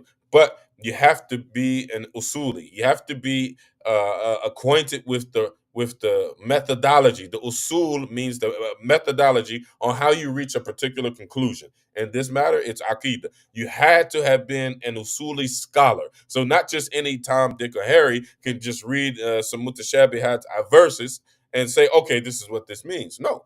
There's a madhab for ta'wil. There's usuliyun for ta'wil. There are principles. And I want to get into a book that I learned with one of my shuyukh, Sheikh Rami.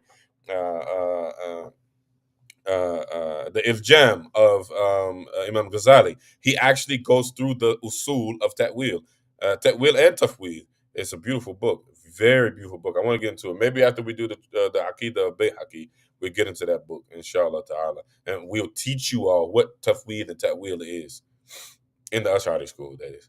There's different usul in the Maturidi school. Shout out to Ibrahim Ibn Hadith. That's my guy. He sent me a Maturidi sanad today. Alhamdulillah. Now, don't make me hit y'all in the head with that. Going back to Rasulullah sallallahu alaihi wa alihi wasallam. So yeah, that's what they mean when they said verbal gymnastics. Colin is definitely comical. He's a cool guy though. I must say he's a really cool guy. He's not disrespectful. He'll talk to you about anything. He texts back. He don't just look at messages. I like him. He's a cool guy. His Aqidah is just twisted.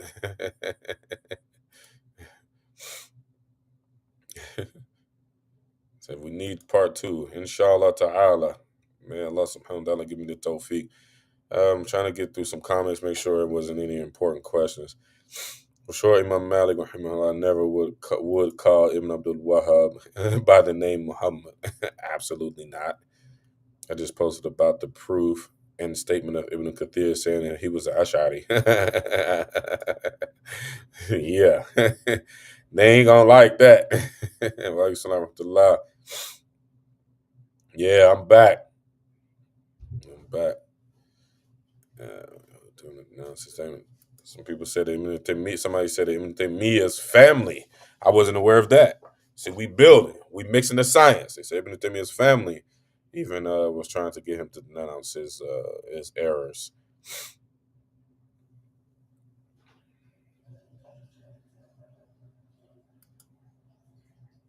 Make sure y'all like, share, and subscribe. If you're watching on YouTube, follow the page that you're Aqidah al-Salaf, or follow. You can follow me, Abdul Kabir Muhammad Al Maliki, on Facebook. This is what I do all day, every day. You know, I throw some jokes on there too. And it's proper not to comment on something from. So that's hella disrespectful, and it's proper adab to not comment on something from an area one isn't even informed about. They better not do it again. That's a fact. That's a fact. Some Malika. Okay, okay, hold on. She says it's put the Facebook user. It's Sister Malika. She got the question right. Alhamdulillah. Tabarakallahu feekum, sister. Okay, that's all the comments we see. I ain't Imam Amin's student for nothing. We study. That's a fact. Was that Malika or Malika? I keep getting y'all mixed up. I'm pretty sure it was Malika. I'd love to see the Maturidi Isnad. Okay, inshallah. It's just one of them. You know, everybody has. So with each sheikh that a sheikh had, you know, they, that's a sanad. So with so many of the shuyukh that they had, you know, there's so many different pathways back to the Salaf and back to Rasulullah sallallahu alaihi wasallam.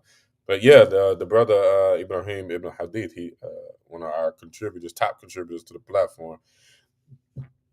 He sent me one today. That's our Hanafi Maturidi correspondent. Inshallah, we got some stuff coming from him as well too. Okay, y'all. I love y'all for the sake of Allah. Thanks for tolerating me again. We'll come back with part 2. I don't know. We got to get back to the book, how to debate against the so-called Salafi. We got to get back to the book. Maybe I'll do part 2 the week after next or something. It's important stuff that we got to do. We got to deal with when we see people, spreading the wrong things in Islam. So inshallah ta'ala, we'll be back Wednesday night. I will announce the time. It will be either 6 or 9 o'clock. Back to the Aqidah of Imam Bayhaqi, which is an Ash'ari Aqidah book, and then Friday. We haven't been doing anything on Friday. We was doing Friday Night Fiqh, but I took a break from it because I need a break. Sorry. Inshallah ta'ala, we will pick back up on it. But I think we're gonna give the fiqh a break for a little bit. It's a little heavy for people. I'll answer whatever questions that somebody might have if y'all send it, and if I don't know, then I could ask my teachers, inshallah ta'ala, or look it up or whatever. I think I'm gonna bring back the hadith from the hood video. I got a couple that I already made. I'm probably gonna repost them on Friday night to get that back going. So it's basically Islamic perspective for African Americans. Which is a conversation that is not had. We are always assimilating to other countries and other cultures, other peoples, and we are our own people. We have our own culture. We have our own. Honestly, we have our own country. We have our own culture within the culture that we live in, just like anywhere else. Just like the Brevis and the Desis, they all Indian and Pakistani, but they have their own, subcultures within the culture in its entirety. That's human nature. And just because we're slaves in America and we were slaves in America doesn't mean that we're not people and we don't have our own ways and we don't have our own culture. We do. We do. And your beloved is from it. Like it or leave it alone. So inshallah ta'ala, I'm gonna share some of the older videos from the Hadith from the Hood series, and then I'm working on more content for it. Just busy, I've been sick, broke my leg, all type of stuff going on. So, and then the sisters, the Our Souls Desire Islam. Normally, Naya will put some announcements in the comments. I said Naya. That's my daughter's name, not my other wife. Don't y'all be screenshotting and screen recording it and sending it to her like, did he call you Naya, girl? Naya is my daughter. I always mix them up.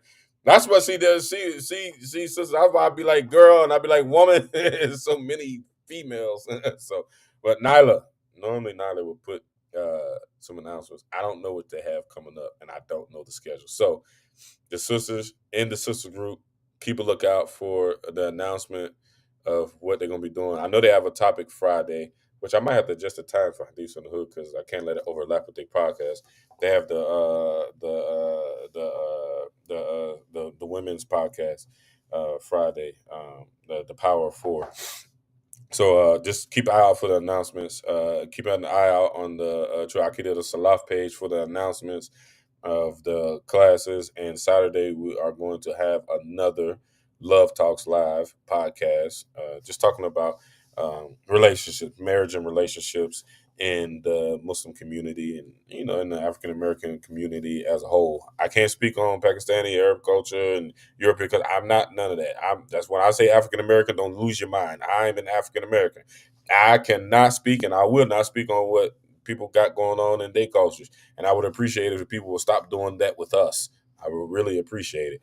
So we'll be back. That's our schedule for the week. Keep an eye out. We're going to announce it. Make sure y'all like, share, and subscribe. Show your boys some love. I'm losing sleep putting this content together because I feel like it's a need. We have to do it. Inshallah ta'ala. I wish there was somebody better than me doing it. Well, besides the Black Imams Roundtable, Amir Khalil, Abu Muhammad, Saleh Abdul Majid. Besides those individuals, I wish there was more people, or hitting. I'm hitting from a different angle. So from the angle that I'm hitting from, I wish there was somebody better than me that was hitting from the angle that I'm hitting from, and y'all wouldn't see me. I'd be watching his videos. So that's the only reason why I'm here. So make sure y'all like, share, and subscribe so we can correct the Aqidah of the Ummah. Listen, I sound like Ibn Abdul Wahab. Inshallah ta'ala. I love y'all for the sake of Allah. Kulli qawla hadha wa astaghfirullah wa la ilaha illallah. Assalamu alaikum wa rahmatullahi wa barakatuh. See y'all Wednesday.